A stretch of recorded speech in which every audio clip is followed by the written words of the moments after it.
एक मछेरा दरियाए सिंध के किनारे मछलियों का शिकार कर रहा था कि इससे फातिमा डूबती हुई नजर आई। मछेरे ने अपनी कश्ती से छलांग लगाई और फातिमा को दरिया से बाहर ले आया। इसके पेट में काफी पानी पड़ चुका था। मछेरे ने इसके पेट से पानी निकाला और फिर इसे घर ले आया। खुशकिस्मती से फातिमा की जान बच गई और इसके पेट में मौजूद बच्चा भी सलामत रहा। जब फातिमा को होश आया तो इसने मछेरे को बताया कि मैं अपने शोहर के साथ इस्लामाबाद जा रही थी। फिर रास्ते में हम गाड़ी से उतरे। दरिया के पुल से हमने डूबते हुए सूरज का नजारा देखा कि अचानक मेरे शोहर ने मुझे पुल पर से धक्का दिया और मैं दरिया में गिर गई, जबकि मैं 8 महीने की हामला भी थी। फातिमा के यहाँ जब बच्चे की पैदाइश हुई तब मछेरे ने फातिमा से इसके शोहर का एड्रेस लिया। इसका नाम शमशेर अली था और ये एक कस्टम ऑफिसर था। मछेरा शमशेर अली के घर पहुंचा और फिर ऑफिसर से मुलाकात की और इससे कहा कि तुम्हारी बीवी की लाश मेरे कब्जे में है। अगर तुम वाकई फांसी से बचना चाहते हो तो तब मेरी कुछ शराइत पर अमल करो। सबसे बड़ी शर्त यह है कि नियाज अहमद अपने बेटे की वजह से बहुत परेशान था। वो जब भी पानी पीता था तो इसका पेट फूल जाता था। बच्चे को काफ़ी तकलीफ होती थी और पेट में दर्द भी शुरू हो जाता था। नियाज अहमद की बीवी जरीना हर वक्त अपने शोर से यही कहती कि फयाज हमारी अकलौती औलाद है, खुदारा इसका इलाज करवाइए। अगर मेरे बेटे को कुछ हो गया तो मैं तो जिंदा नहीं रहूंगी। नियाज अहमद ने अपनी बीवी को तसल्ली दी और कहा कि मेरे पास जो भी कुछ था वो मैं अपने बेटे के इलाज पे लगा चुका हूँ। मछलियाँ पकड़कर जो 4 पैसे मेरे हाथ में आते हैं वो भी अपने बेटे पे लगा दिए। 2 वक्त की रोटी के अलावा जो भी इजाफी पैसा मिलता है मैं बेटे पे लगा लेता हूँ। डॉक्टर मुझे यही कह रहे हैं कि इस्लामाबाद में एक अस्पताल है जो कि काफ़ी महंगी है। फयाज का उधर ही इलाज मुमकिन है और वो पाकिस्तान का वाहिद अस्पताल है जहाँ इसका इलाज हो सकता है। अब ये बताओ इस अस्पताल की फ़ीस मैं कहाँ से अदा करूँ? मैं तो बिल्कुल ऐसा नहीं कर सकता। मेरे हालात तुम्हारे सामने हैं। जितना कमाता हूँ तो इससे अच्छी तरह वाकिफ़ है। नियाज अहमद भी अपने बेटे फयाज से बहुत मोहब्बत करता था। जब फयाज नींद की हालत में होता तब इसका बाप इसके पास आता, अपने बेटे का माथा चूमता और इसे यही कहता कि बेटा मुझे माफ़ कर देना, तेरे बाप की गुर्बत आड़े आ जाती है, वरना वरना मैं तुझे यूं तकलीफ में तो नहीं देख सकता था। एक दफ़ा नियाज अहमद दरिया के किनारे मछलियाँ पकड़ने के लिए जा रहा था कि इसने एक बैल देखा जो मोटा ताज़ा और सफ़ेद रंग का था। ये किसी किसान का बैल था जिसने अपने आप को आज़ाद किया और फिर वो भाग गया। बैल के गले में रस्सी का टुकड़ा भी मौजूद था और वो हरी हरी घास चर रहा था। बेटे की मोहब्बत न्याज पर गालब आ गई और वो सोचने लगा अगर किसी तरह अगर ये बैल मेरे हाथ में आ जाए और इसे मवेशी मंडी में फ़रोख्त कर दूं तो काफ़ी पैसे हाथ आएंगे और इन पैसों से मैं अपने बेटे का इलाज ज़रूर करवा सकूंगा। मगर ये मामला इतना आसान नहीं था क्योंकि बैल को पकड़ना बहुत मुश्किल काम था और अगर वो बैल के सामने आता तो या तो बैल खौफ के मारे भाग जाता या फिर वो नियाज अहमद पर ही हमला कर देता। लिहाजा नियाज अहमद ने एक चाल चली और वो एक दरख्त पर चढ़ गया।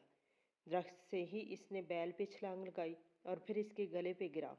जल्दी से इसने बैल को अपने कब्जे में किया, इसे रस्सी से पकड़ा जो रस्सी इसके पास थी वो भी बैल के गले में डाली। अब मोटा ताज़ा बैल इसके कंट्रोल में था। वो बैल को लेकर मवेशी मंडी रवाना हुआ। दिल में यही सोच रहा था कि इसको फरोख्त करके अपने बेटे का इलाज करवाऊंगा, क्योंकि जिस अस्पताल का मुझे बताया गया है इसमें अपने बेटे को एडमिट कराने के लिए मेरे पास कोई पैसे नहीं। वो बैल लेकर मवेशी मंडी पहुंचा और फिर 2.5 लाख का बैल का सौदा हुआ। वो सफ़ेद रंग का बैल व्यापारी के हवाले करने ही वाला था कि अचानक इसके दिल में एक ख्याल आया। अभी इसने पैसों को छुआ तक नहीं था कि व्यापारी से कहने लगा कि मुझे बैल वापस चाहिए, मैं इसे फ़रोख्त नहीं कर सकता। व्यापारी से सुनकर हैरान हुआ लेकिन इससे वजह भी पूछी, जिस पर वो व्यापारी को यही कहने लगा कि आपने कीमत कम लगाई है। व्यापारी ने थोड़ी कीमत बढ़ाई लेकिन फिर भी इसने बैल फ़रोख्त ना किया और बैल को लेकर घर वापस आने लगा। रास्ते में यही सोच रहा था कि मैं चोरी के पैसे से होते अपने बेटे का इलाज हरगिज़ नहीं करवा सकता। मैंने ज़िंदगी में कभी चोरी नहीं की तो मुश्किल की इस घड़ी में मैं क्यों चोरी करूं? और हो सकता है इन चोरी के पैसों से मैं अपने बच्चे का इलाज करवाऊं लेकिन वो ठीक भी ना हो। लिहाजा वो वापस आया। इसका इरादा था कि वो इमाम मस्जिद से कहेगा कि मस्जिद में ऐलान करे कि सफ़ेद रंग का बैल अगर किसी का गुम हुआ है तो वह मेरे पास है, ताकि मैं इसके मालिक को ये वापस कर दूं। इसका इरादा तो नेक था लेकिन अभी वो रास्ते में ही था जब एक गांव से गुजरा, और बदकिस्मती से एक ऐसे गांव से गुजरा जिस गांव के बासी का बैल गुम हुआ था। जब उन्होंने देखा कि वो बैल एक आदमी के पास है, तो बगैर सोचे समझे बेचारे नियाज अहमद पर हमला कर दिया। इसे इतना मारा कि शदीद जख्मी कर दिया। नियाज अहमद बार बार यही कह रहा था कि एक बार मेरी बात तो सुन लो, लेकिन उन्होंने कुछ न सुना और बेचारे की एक टांग भी तोड़ डाली। फिर कुछ लोगों ने नियाज अहमद की मदद की, इसे अस्पताल ले गए, टूटी हुई टांग की मरम्मत हुई और फिर नियाज अहमद को घर छोड़कर गए। बीवी ने जब देखा तो परेशान हुई कि शोहर मछलियों का शिकार करने पे गया था और टूटी हुई टांग के साथ वापस आया है। बीवी जरीना हद से ज्यादा परेशान हुई।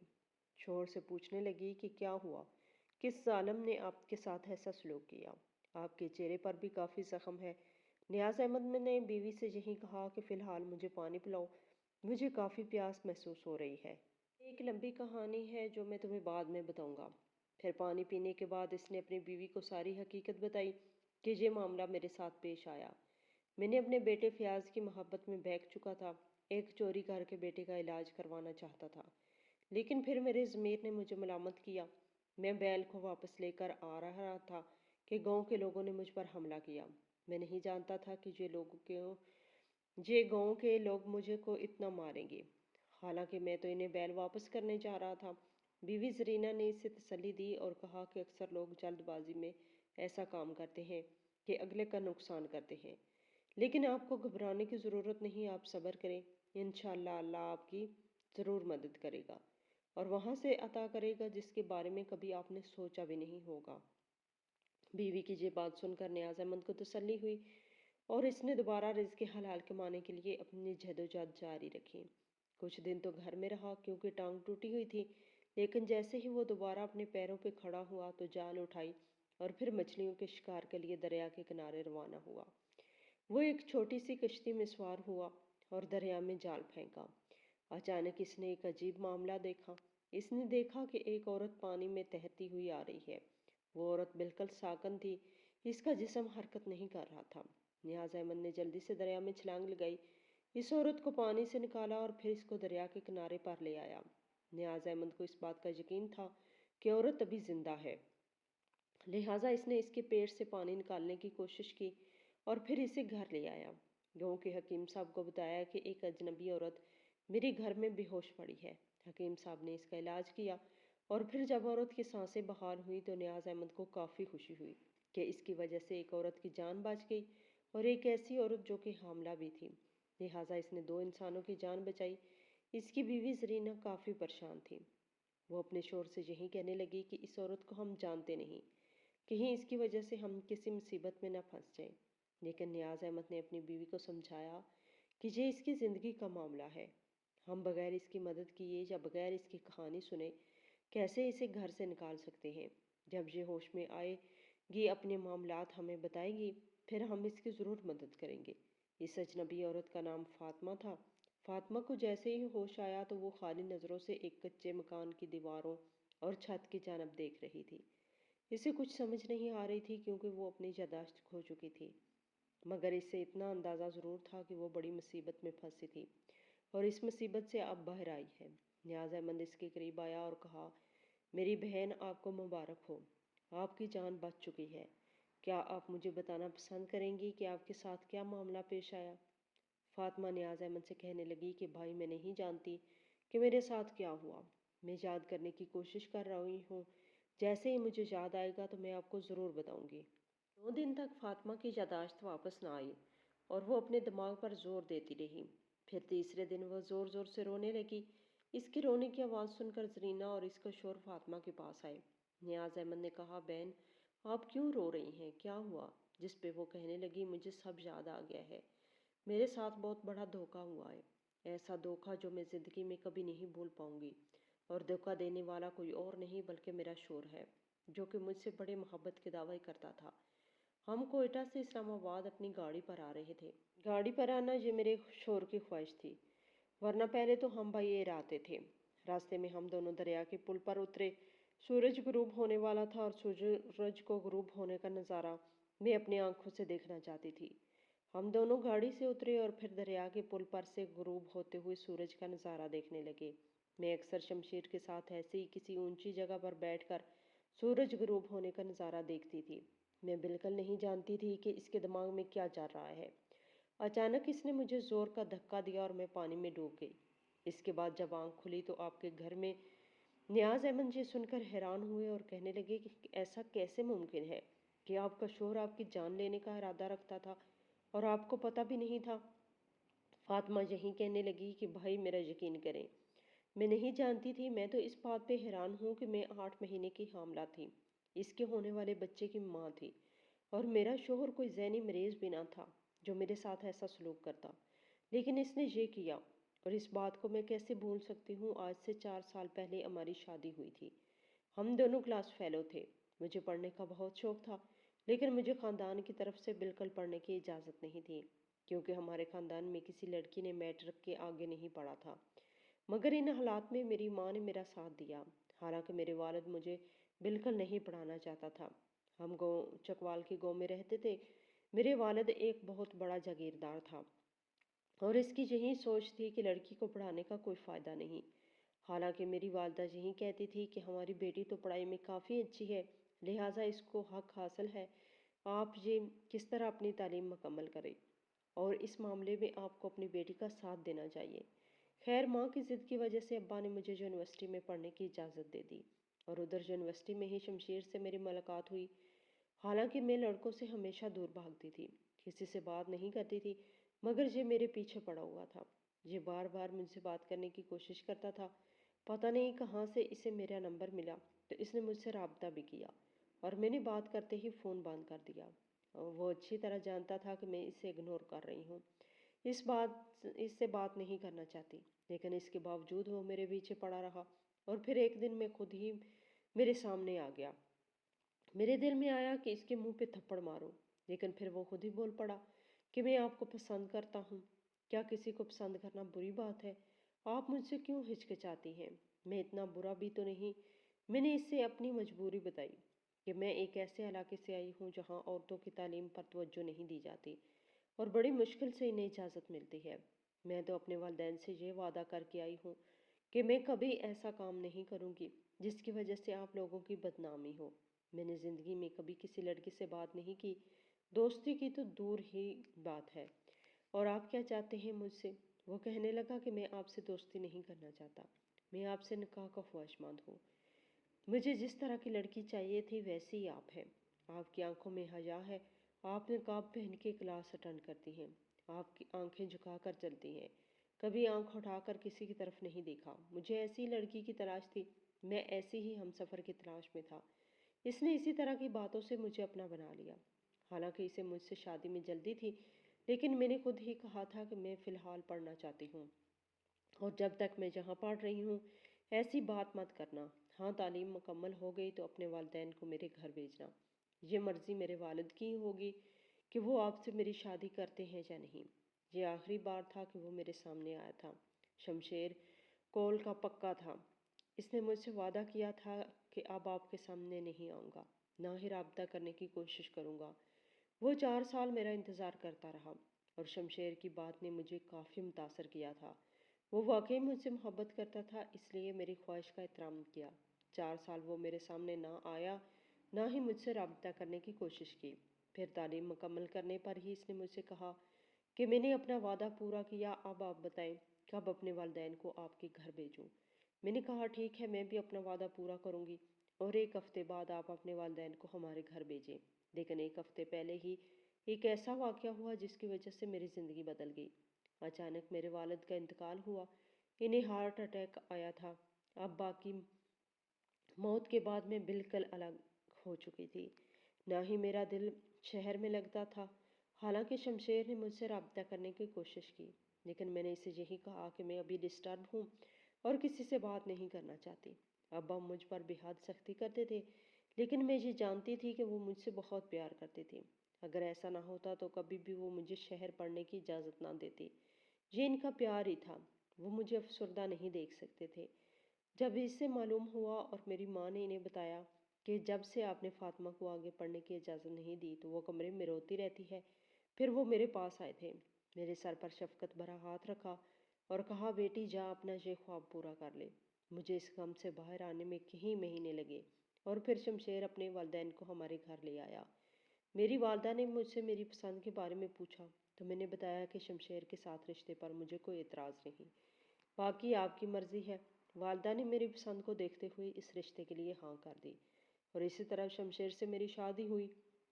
मैं अपने आप को खुशनसीब समझ रही थी क्योंकि शमशेर मेरा बहुत ख्याल रखता था। कभी मुझे इससे में किसी किस्म की शिकायत का मौका न दिया। लेकिन कुछ माह बाद इसने मुझसे एक अजीब बात कही। वो कहने लगा, फातिमा, मेरा एक दोस्त है, वो अमेरिका से आया है। इसका नाम शहजाद है। वो मुझे भाइयों जैसा है। हम बचपन में एक ही स्कूल में पढ़ते थे। फिर वो अपने वालिद के साथ अमेरिका चला गया।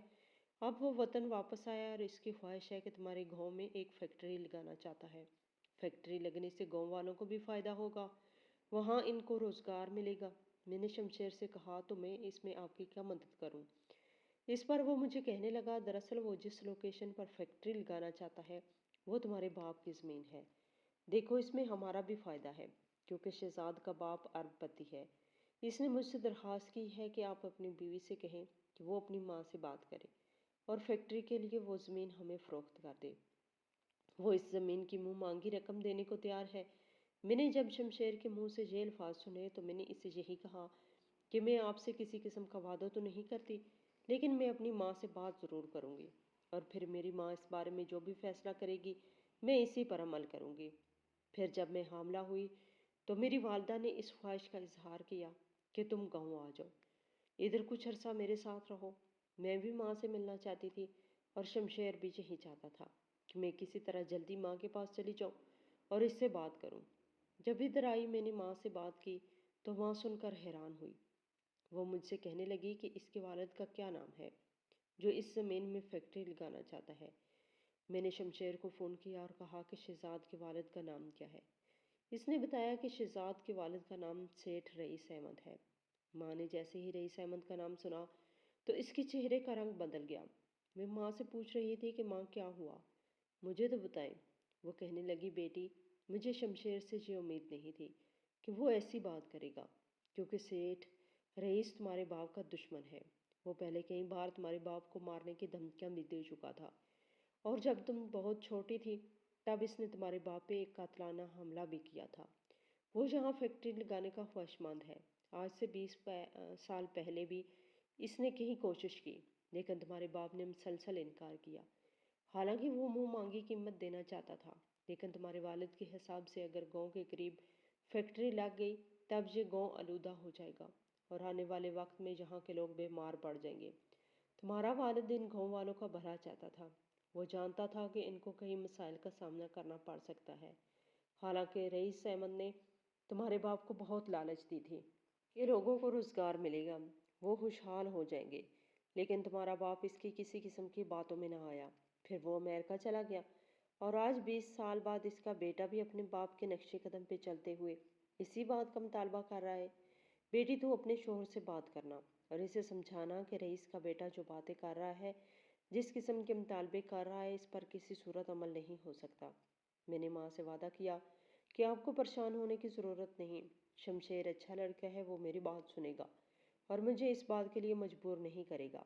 फिर जब फातिमा घर वापस आई तो शमशेर से यही कहा कि मैंने अम्मी से बात की थी।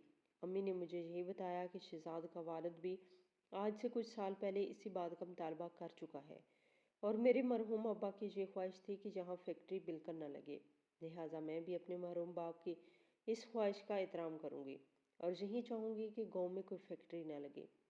शमशेर ने जब यह सुना तो इसे अचानक गुस्सा आया। इससे पहले मैंने कभी इससे इतने गुस्से में नहीं देखा था। वो मुझसे कहने लगा, तुम बेवकूफ़ हो, तुम सोच भी नहीं सकती इसमें हमारा कितना फ़ायदा है। मैंने शमशेर से यही कहा कि फ़ायदे नुकसान की बात ना करो। एक बात नामुमकिन है तो फिर इसमें क्या फ़ायदा और क्या नुकसान। मेरी ये बात शमशेर को काफ़ी नागवार गुजरी और इस बहस के बाद इसका रवैया मुझसे बदलने लगा। शमशेर के इस रवैये ने मुझे काफ़ी तकलीफ़ दी। वो महज इसलिए मुझसे खफा थे कि मैंने अपने वालिद की ख्वाहिश का एहतराम किया।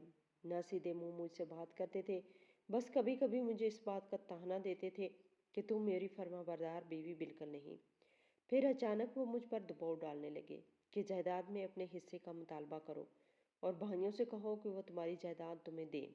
मैंने शमशेर से कहा कि मैं ज़रूर मुतालबा करूँगी और अब मेरे भाई जायदाद में मुझे अपना हिस्सा भी दे देंगे, लेकिन मैं इसके लिए इनसे ज़मीन नहीं लूँगी और वहाँ फैक्ट्री की बुनियाद रख दी जाए। आप समझने की कोशिश करें, मैं मजबूर हूँ। मैं तो आपके लिए कुछ भी करने के लिए तैयार हूँ, लेकिन ये मामला मेरी वालदा का है, मेरे मरहूम बाप का है। मेरे मरहूम बाप ने मरते वक्त भी मेरी माँ को यही वसीयत की थी। मैं भला इनको कैसे नाराज़ रख सकती हूँ। फिर एक दिन इसकी इस्लामाबाद में मीटिंग थी और इसने ख्वाहिश का इजहार किया कि हम गाड़ी पे जाएंगे। मैं ये बात समझ ना पाई, क्योंकि इससे पहले तो ऐसा कभी नहीं हुआ था कि इतना लंबा सफ़र हमने बाय रोड मुकम्मल किया हो। मगर शमशेर ने यही कहा कि मौसम बिल्कुल साफ़ है और मेरा इरादा है कि इस बार बाय रोड जाएं। फिर एक पुल पर इसने गाड़ी रोकी और फिर आगे मैं आपको सब बता चुकी हूँ। मेरा गुनाह इतना बड़ा तो नहीं था कि वो मुझे जान से मारने का ही मंसूबा बना लेता, लेकिन इसने ये बनाया और मैं ये भी नहीं जानती कि मुझे मारने के पीछे इसके क्या मकासद थे। क्या वो किसी दूसरी लड़की से शादी करना चाहता था या फिर कुछ और।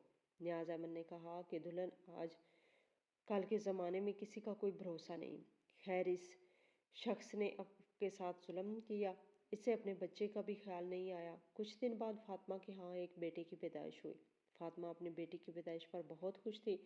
वो ये भी जानती थी कि नियाज अहमद का बेटा बीमार रहता है, इलाज के सिलसिले में काफ़ी परेशान है। फातिमा ने नियाज अहमद से कहा कि भाई, मैं ये नहीं कहूँगी कि आप मेरे शोहर के पास जाएं। मैं आपको अपने गांव का एड्रेस देती हूँ, आप मेरे गांव जाएं। मेरे भाई और मेरी माँ मेरे लिए बहुत परेशान होंगे। तकरीबन एक महीना होने वाला है। मैं तो ये नहीं जानते कि शमशेर ने घर वालों से क्या कहा होगा कि फातिमा कहाँ है। मेरे भाई मुझे अपने साथ ले जाएंगे और मैं आपसे वादा करती हूँ, जो एहसान आपने मेरी जान बचा के किया, मैं इसका बदला आपको ज़रूर दूंगी। आपके बेटे का एक अच्छे अस्पताल में इलाज होगा। नियाज अहमद ने कहा, बहन आप ठीक कह रही हैं, मैं आपके भाइयों के पास ज़रूर जाऊंगा, लेकिन इससे पहले मैं आपके इस शोहर के पास जाना चाहता हूँ। मैं इसके चेहरे के तसरात देखना चाहता हूँ। क्या वो दिली तौर पर मुतमिन है? अपने लिहाज से तो वो आपको मार चुका है, तो क्यों न इसके साथ एक खेल खेला जाए। अगर आपकी इजाज़त हो तो फातिमा ने इसे बेखुशी इस बात की इजाज़त दे दी। इसने फातिमा से शमशेर का एड्रेस लिया और इसके घर की तरफ रवाना हुआ। घर पहुंचा तो सिक्योरिटी गार्ड ने कहा कि साहब घर पर मौजूद नहीं, वो ऑफिस में है। फिर इसके बाद वो शमशेर के ऑफिस जा पहुंचा। नियाज अहमद ने इससे अकेले में मुलाकात की और फिर शमशेर से कहा कि मेरी बात गौर से सुनो। तुमने अपनी बीवी को मारना चाहा और इसकी लाश मेरे कब्जे में है। अगर तुम फांसी से बचना चाहते हो तो मेरी कुछ शराइत हैं, इस पर अमल करो। शमशेर ने जब ये सुना तो वो शशदर हो गया और कहने लगा, कौन सी बीवी? तुम झूठ बोल रहे हो। नियाज अहमद ने जेब से मोबाइल निकाला और फिर फातिमा की वो तस्वीर दिखाई जब वो बेहोशी की हालत में थी और इसे दरिया से निकाला था। ये देखकर शमशेर लरजने लगा और फिर नियाज अहमद से कहा कि कौन सी शराइत, जल्दी से बताओ। नियाज अहमद ने कहा कि इस बात को राज रखने के लिए मैं 50 लाख रुपए लूँगा तुमसे, और तुम्हारे लिए ये कोई बड़ी रकम नहीं। दूसरी बात ये कि अपनी बीवी की मैयत को लेने के लिए तुम्हें मेरे पास आना पड़ेगा, क्योंकि ज़्यादा देर में इस मैयत को नहीं रख सकता, नाश गलना सड़ना शुरू हो जाएगी। शमशेर ने कहा कि मुझे तुम्हारी दोनों शराइत मंजूर हैं, लेकिन इस बात को राज रखना। इसने जल्दी से गाड़ी निकाली और नियाज अहमद को अपने साथ ले गया। रास्ते में नियाज अहमद इससे बार बार यही पूछ रहा था कि आपने अपनी इतनी अच्छी बीवी को क्यों मार दिया, हालांकि इसके पेट में 8 माह का बच्चा भी था। क्या वो बदकिरदार थी या वो बच्चा किसी और का था? जिस पर शमशेर ने कहा कि नहीं, वो बदकिरदार नहीं, लेकिन मैंने इसे क्यों मारा ये तुम्हें नहीं बताऊंगा। मैंने तुम्हारी दोनों शराइत पूरी की हैं, तुम्हें 50 लाख का चेक भी मिल चुका है। अब मैं अपनी बीवी की लाश लेने के लिए जा रहा हूँ और अब इस मौजू पर हम बिल्कुल बात नहीं करेंगे, क्योंकि मैं तुम्हारे लिए अनजान हूँ और मैं भी तुझे नहीं जानता, लिहाजा एक दूसरे के राज बताने से कोई फ़ायदा नहीं। इसके बाद ये सफ़र खामोशी से तय हुआ और जैसे ही शमशेर नियाज अहमद के घर में दाखिल हुआ तो इसकी आंखें बाहर आ गई, क्योंकि फातिमा अपने बेटे को गोद में लिए बैठी थी। इसके मुंह से कुछ ना निकला, बस वो फातिमा को देख रहा था। जबकि फातिमा के भाई पुलिस को लेकर पहले ही नियाज अहमद के घर पहुंच चुके थे। उन्होंने फौरन शमशेर को गिरफ्तार कर दिया और फातिमा के भाई इसे लेकर गांव वापस चले गए। फातिमा ने शमशेर के मुंह पर थूक दिया और कहा कि तू तो नफरत के लायक भी नहीं, बल्कि तू ऐसा शख्स है जिससे किसी किस्म का कोई तल्लक न रखा जाए। मुझे मारना चाहता था तो कम अज़ कम अपने बेटे का ही कुछ ख्याल कर लेता, लेकिन तू इस मासूम की भी जान ले चुका था। फातिमा के भाइयों ने नियाज अहमद को काफ़ी सारे तोहफे दिए और इसके अलावा इसके बेटे के लिए अस्पताल का इलाज का जिम्मा भी उठाया। तफ्तीश के दौरान शमशेर ने अपने जुर्म का इतराफ़ किया और पुलिस को बताया कि शहजाद ने इस प्रोजेक्ट पर मुझे काफ़ी पैसा देने का वादा किया था। 1 करोड़ रुपया मैं पहले इससे ले चुका था और इस फैक्ट्री की बुनियाद रखने पर इसने मज़ीद मुझे 2 करोड़ देने का वादा किया था। और फातिमा से शादी का मकसद भी यही था कि इसे बीवी बनाकर फिर इस बात के लिए कायल करूँगा कि वो गांव में फैक्ट्री लगाने के लिए ज़मीन मेरे हवाले करे। जब मेरी बीवी ने मेरी बात मानने से इनकार किया तो मेरा दिमाग घूम गया और मैंने इसे दरिया में धक्का दे दिया था। इस वाक़े को मैं एक हादसे का रंग देना चाहता था, मगर शायद किस्मत में यही था कि फातिमा और इसके बच्चे ने जीना था और मैंने पकड़ा जाना था। शमशेर ने फ़ोन पर अपनी बीवी से रब्ता किया, इससे माफ़ी मांगने लगा। गिड़गिड़ा रहा था कि मुझे माफ़ कर दो, मुझसे बहुत बड़ी गलती हुई। लेकिन इन तमाम बातों के बावजूद फातिमा ने इसे माफ़ ना किया और इससे खुला ले ली। फातिमा अब अपने बेटे के लिए जी रही है। बेटे की खातिर इसने दूसरी शादी ना की और सारी ज़िंदगी अपने बेटे के साथ गुजार दी। वो अपने बेटे को एक अच्छा इंसान बनाना चाहती थी। वो अपने वालिद जैसा बिल्कुल नहीं बनाना चाहती थी, जिसमें किसी किस्म की इंसानियत नहीं थी। पैसे की खातिर वो कुछ भी कर सकता था, जिन्हें रिश्तों का कोई एहसास नहीं था।